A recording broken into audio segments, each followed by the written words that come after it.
Welcome to another terrifying tale from Nightmare Alley. If you enjoy what you hear, please consider subscribing to our channel and providing us some feedback in the comment section. We want to provide content like this for a long time to come, and your support will help make that happen. Now sit back and brace yourself for another spine-tingling tale. Herbert West, Reanimator, by H.P. Lovecraft. Chapter 5, The Horror from the Shadows. Many men have related hideous things, not mentioned in print, which happened on the battlefields of the Great War. Some of these things have made me faint, others have convulsed me with devastating nausea, while still others have made me tremble and look behind me in the dark. Yet despite the worst of them, I believe I can myself relate the most hideous thing of all, the shocking, the unnatural, the unbelievable horror from the shadows. In 1915, I was a physician with the rank of first lieutenant in a Canadian regiment in Flanders, one of the many Americans to precede the government itself into the gigantic struggle. I had not entered the army on my own initiative, but rather as a natural result of the enlistment of the man whose indispensable assistant I was, the celebrated Boston surgical specialist Dr. Herbert West. Dr. West had been avid for a chance to serve as a surgeon in a great war, and when the chance had come, he had carried me with him almost against my will. There were reasons why I would have been glad to let the war separate us. Reasons why I found the practice of medicine and the companionship of West more and more irritating. But when he had gone to Ottawa and through a colleague's influence secured a medical commission as major, I could not resist the imperious persuasion of one determined that I should accompany him in my usual capacity. When I say that Dr. West was avid to serve in battle, I do not mean to imply that he was either naturally warlike or anxious for the safety of civilization. Always an ice-cold intellectual machine, slight, blonde, blue-eyed, and spectacled, I think he secretly sneered at my occasional martial enthusiasms and censures of supine neutrality. There was, however, something he wanted in embattled Flanders, and in order to secure it he had to assume a military exterior.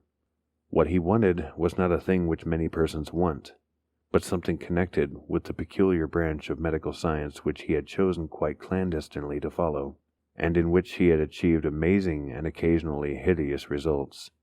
It was, in fact, nothing more or less than an abundant supply of freshly killed men in every stage of dismemberment. Herbert West needed fresh bodies because his life work was the reanimation of the dead. This work was not known to the fashionable clientele who had so swiftly built up his fame after his arrival in Boston, but was only too well known to me, who had been his closest friend and sole assistant since the old days in Miskatonic University Medical School in Arkham. It was in those college days that he had begun his terrible experiments, first on small animals, and then on human bodies, shockingly obtained. There was a solution which he injected into the veins of dead things, and if they were fresh enough, they responded in strange ways. He had had much trouble in discovering the proper formula, for each type of organism was found to need a stimulus especially adapted to it. Terror stalked him when he reflected on his partial failures, nameless things resulting from imperfect solutions or from bodies insufficiently fresh. A certain number of these failures had remained alive.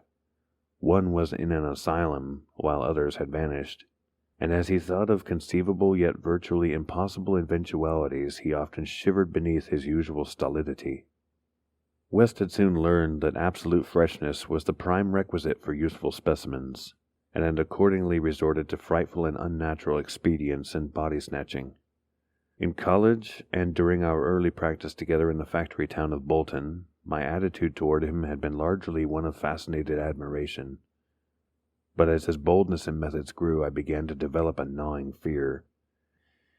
I did not like the way he looked at healthy, living bodies. And then there came a nightmarish session in the cellar laboratory when I had learned that a certain specimen had been a living body when he secured it. That was the first time he had ever been able to revive the quality of rational thought in a corpse, and his success, obtained at such a loathsome cost, had completely hardened him. Of his methods in the intervening 5 years I dare not speak. I was held to him by sheer force of fear and witnessed sights no human tongue could repeat. Gradually I came to find Herbert West himself more horrible than anything he did. That was when it dawned on me that his once normal scientific zeal for prolonging life had subtly degenerated into a mere morbid and ghoulish curiosity and secret sense of charnel picturesqueness. His interest became a hellish and perverse addiction to the repellently and fiendishly abnormal. He gloated calmly over artificial monstrosities which would make most healthy men drop dead from fright and disgust. He became, behind his pallid intellectuality, a fastidious Baudelaire of physical experiment, a languid Elagabalus of the tombs. Dangers he met unflinchingly, crimes he committed unmoved. I think the climax came when he had proved his point that rational life can be restored, and had sought new worlds to conquer by experimenting on the reanimation of detached parts of bodies. He had wild and original ideas on the independent vital properties of organic cells and nerve tissue separated from natural physiological systems, and had achieved some hideous preliminary results in the form of never-dying, artificially nourished tissue obtained from the nearly hatched eggs of an indescribable tropical reptile. 2 biological points he was exceedingly anxious to settle. First, whether any amount of consciousness and rational action be possible without the brain, proceeding from the spinal cord and various nerve centers, and second, whether any kind of ethereal, intangible relation distinct from the material cells may exist to link the surgically separated parts of what has previously been a single living organism. All this research work required a prodigious supply of freshly slaughtered human flesh, and that was why Herbert West had entered the Great War. The phantasmal, unmentionable thing occurred one midnight late in March 1915, in a field hospital behind the lines at St. Eloi. I wonder even now if it could have been other than a demoniac dream of delirium. West had a private laboratory in an east room of the barn-like temporary edifice, assigned him on his plea that he was devising new and radical methods for the treatment of hitherto hopeless cases of maiming. There he worked like a butcher in the midst of his gory wares. I could never get used to the levity with which he had handled and classified certain things. At times he actually did perform marvels of surgery for the soldiers. But his chief delights were of a less public and philanthropic kind, requiring many explanations of sounds which seemed peculiar even amidst that babble of the damned. Among these sounds were frequent revolver shots, surely not uncommon on a battlefield, but distinctly uncommon in a hospital. Dr. West's reanimated specimens were not meant for long existence or a large audience. Besides human tissue, West employed much of the reptile embryo tissue which he had cultivated with such singular results. It was better than human material for maintaining life in organless fragments, and that was now my friend's chief duty. In a dark corner of the laboratory, over a queer incubating burner, he kept a large covered vat full of this reptilian cell matter, which multiplied and grew puffily and hideously. On the night of which I speak, we had a splendid new specimen. A man at once physically powerful and of such high mentality that a sensitive nervous system was assured. It was rather ironic, for he was the officer who had helped West to his commission, and who is now to have been our assistant. Moreover, he had in the past secretly studied the theory of reanimation to some extent under West. Major Sir Eric Moreland Clapham Lee, D.S.O., was the greatest surgeon in our division, and had been hastily assigned to the St. Eloi sector when the news of the heavy fighting reached headquarters. He had come in an aeroplane piloted by the intrepid Lieutenant Ronald Hill, only to be shot down when directly over his destination. The fall had been spectacular and awful. Hill was unrecognizable afterward, but the wreck yielded up the great surgeon in a nearly decapitated but otherwise intact condition. West had greedily seized the lifeless thing which had once been his friend and fellow scholar, and I shuddered when he finished severing the head, placed it in his hellish vat of pulpy reptile tissue to preserve it for future experiments, and proceeded to treat the decapitated body on the operating table. He injected new blood, joined certain veins, arteries, and nerves at the headless neck, and closed the ghastly aperture with engrafted skin from an unidentified specimen which had borne an officer's uniform. I knew what he wanted, to see if this highly organized body could exhibit, without its head, any of the signs of mental life which had distinguished Sir Eric Moreland Clapham Lee. Once a student of reanimation, this silent trunk was now gruesomely called upon to exemplify it. I can still see Herbert West under the sinister electric light as he injected his reanimating solution into the arm of the headless body. The scene I cannot describe.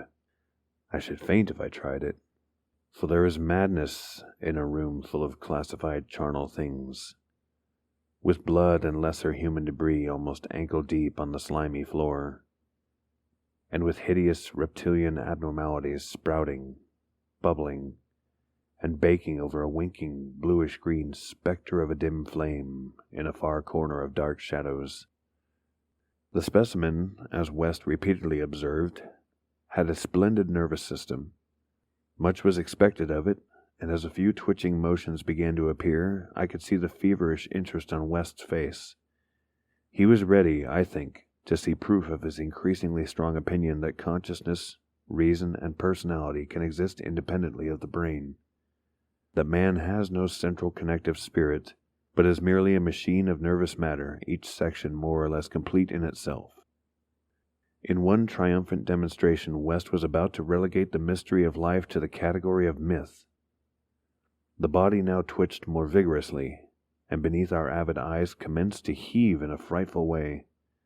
The arms stirred disquietingly. The legs drew up, and various muscles contracted in a repulsive kind of writhing. Then the headless thing threw out its arms in a gesture which was unmistakably one of desperation, an intelligent desperation, apparently sufficient to prove every theory of Herbert West. Certainly the nerves were recalling the man's last act in life, the struggle to get free of the falling aeroplane. What followed I shall never positively know. It may have been wholly a hallucination from the shock caused at that instant by the sudden and complete destruction of the building in a cataclysm of German shell fire. Who can gainsay it, since West and I were the only proved survivors? West liked to think that before his recent disappearance, but there were times when he could not, for it was queer that we both had the same hallucination. The hideous occurrence itself was very simple, notable only for what it implied. The body on the table had risen with a blind and terrible groping, and we had heard a sound. I should not call that sound a voice, for it was too awful. And yet its timbre was not the most awful thing about it. Neither was its message. It had merely screamed, "Jump, Ronald, for God's sake, jump!" The awful thing was its source, for it had come from the large covered vat in that ghoulish corner of crawling black shadows. Thanks for listening. If you like what you heard, please subscribe to the channel, like the video, and click the notification bell to receive updates on upcoming videos. It's listeners like you that make what we do possible.